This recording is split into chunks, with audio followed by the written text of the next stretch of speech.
السلام عليكم أعزائي التلاميذ، مرحبا بكم في حصة جديدة من حصص مادة الرياضيات على قناة مات صابر، ومع حصص جديدة لمستوى الجذع المشترك العلمي والجذع المشترك التكنولوجي بالسلك الثانوي. الدرس اللي غادي نقوم ان شاء الله بانجاز مجموعه ديال التمارين بخصوصه هو درس الجداء السلمي لو برودوي سكالير. غادي نحاولوا نشوفوا بعض النقط الاساسيه والتمارين اللي هي مرفقه. غنعطيكم مجموعه ديال التمارين مع الحل ديالها، ثم نحاولوا نطبقوا مجموعه من الخاصيات والمبرهنات الخاصه بهذا الدرس. اذا على بركه الله نبدا مع التمرين 15 صفحه 257 من كتاب النجاح. كما قلت قبل قليل خاص بالجذع المشترك العلمي والتكنولوجي. التمرين المعطيات ديالو امامكم. لدينا ا بي سي مثلث بحيث ا بي كتساوي لنا الجذر مربع 2 والضلع ا سي كيعطينا 1 كتساوي 1 والزاويه بي ا سي كتساوي لنا بي على 4. هذه المعطيات التمرين. السؤال الاول هو احسب الجداء السلمي ا بي في ا سي. اذا هنا غادي ناخذوا اولا غادي نحاولوا نبداو بالخاصيه او الخاصيه المعروفه لدينا. الوغ طلبوا منا السؤال الاول نحسبوا الجداء السلمي ا بي سكالير ا سي. واضح؟ الوغ كتقولنا الخاصيه كناخذوا المسافه ا بي في المسافه ا سي في الكوسينوس الزاويه اللي بيناتهم. الوغ لا درنا واحد البتي شيما ديال المثلث ا بي سي، الوغ الزاويه اللي عندنا هي هذه بي على 4 ديال الزاويه بي ا سي.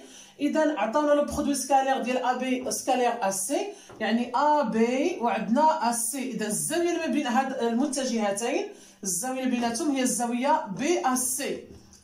امتى كنطبقوا هاد العلاقه هادي؟ فاش كتكون عندي معروف الاضلاع ومعروفه الزاويه.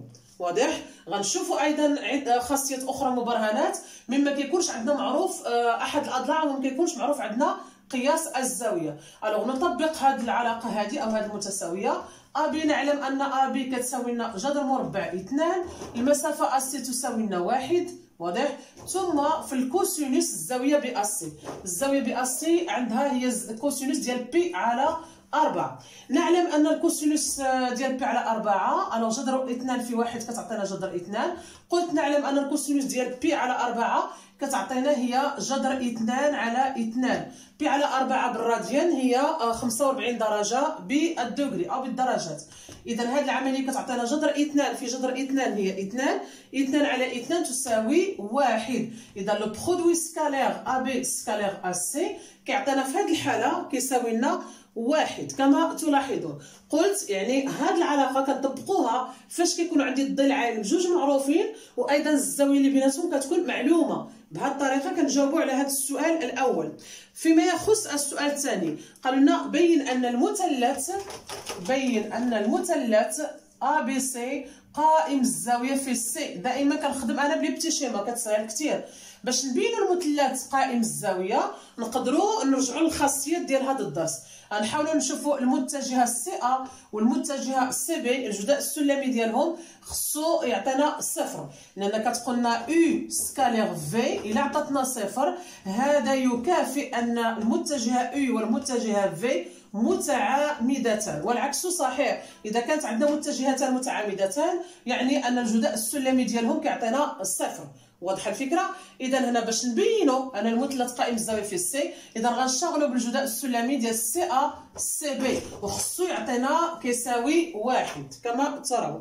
الو غادي نحاول نديروا لي سباس فين غادي نشتغلوا. الو غادي نحسبوا. الو ما تنساوش ان النتيجه اللي حصلنا عليها قالوا لنا هنا احسب جاتنا تساوي 1. واضح؟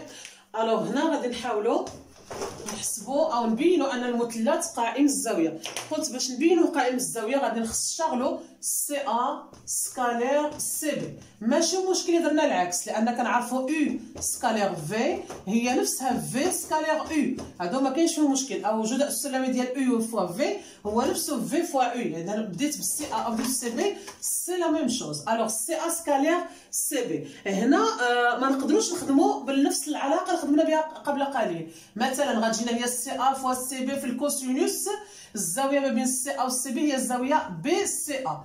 حنا اولا ما عندناش معروفه الزاويه بي سي ا، حنا عاد غنبينوها ان كتساوي 90 درجه، يعني كتساوي لنا بي على جوج. ثم انا عندي السي ا معروفه اللي هي واحد، وعندي ا بي معروفه جذر اثنان، ولكن ما عنديش معروفه السي بي. فهاد العلاقه عندي ثلاثه ديال لي زانكوني. اذا في هاد المعادله ما يمكنليش نشتغل بهاد العلاقه هذه. اذا هنا غادي نحاول نوريكم واحد الطريقه تقنيه، ودائما كنستافدوا من السؤال السابق. كنلاحظوا المشترك ما بين هذا الجداء السلمي وهذا الجداء السلمي، غنكتبهم لكم هنا تشوفوهم امامكم. عندنا ا بي سكالير ا سي حسبناها قبل قليل واحد، ثم جاتنا الان سي ا سكالير سي بي. الوغ شنو هو المشترك ما بين هاد الجداءين السلمي؟ المشترك هي ان عندي هنا ا سي وعندي هنا سي ا. اذا غنحاول نستافد من هذا التميز اللي عندنا. اذا غنحتفظ بالمتجهه السي ا، وغنحاول ندير علاقه شار بالنسبه للمتجهه السي بي. هاد السي بي غادي ندخل لها ا باش تجيني هنا ندير علاقه شار. الوغ غتجينا سي ا زائد ا بي. الوغ هذه حتى هي كتلاحظوا في التمرين غادي نديروا عده علاقات وعده خاصيات ومبرهنات غنشتغلوا بهم وهي تطبيقيه. الوغ السي ا كنعرفوا ان كتقولنا او سكالير في بلس دبليو. الوغ شنو كتعطينا هذه؟ كتعطينا او سكالير في بلس او سكالير دبليو. واضح؟ الا كانت عندنا بلس كتبقى بلس، كانت عندي هنا موان كتكون عندي هنا موان. هذه هي المبرهنه او الخاصيه. الوغ نفسها غادي نطبقوها هنايا. الوغ غتجينا سي ا سكالير سي ا، غير كنبسط اكثر ممكن نجاوبوا عليها، زائد سي ا سكالير ا بي. مزيان. سي ا سكالير سي ا كتعطينا هي سي ا اس 2. جيد. ثم انا عندي هنا ا بي، عندي هنا ا بي، ولكن انا عندي هنا السي ا وعندي هنا ا سي. اذا نقدر انني نعكسها، تجينا ا سي سكالير ا بي. بما انني المتجهه كانت السي ا ورديتها ا سي، اذا هنا غادي ندير ناقص. هادو معروفين في المتجهات. اذا غتجينا السي ا اس 2 ناقص ا سي سكالير ا بي، حتى هي كتساوي واحد، لان قلنا او سكالير في هي نفسها في سكالير او بحال بحال. نقدروا نقولوا تبادلي بهذه الطريقه هذه. اذا السي ا كنعرفوها في المعطيات كتساوي لنا واحد، تجينا واحد اس 2 ناقص واحد. اذا هي واحد ناقص واحد تساوي صفر. اذا وصلنا ان لقينا ان السي ا سكالير سي بي كتساوي صفر من خلال الخاصيه بما ان كنقولوا له بما ان لدينا سي ا سكالير سي بي كتساوي لنا صفر. اذا المتجهتين سي بي والسي ا متعامدتين او متعامدتان.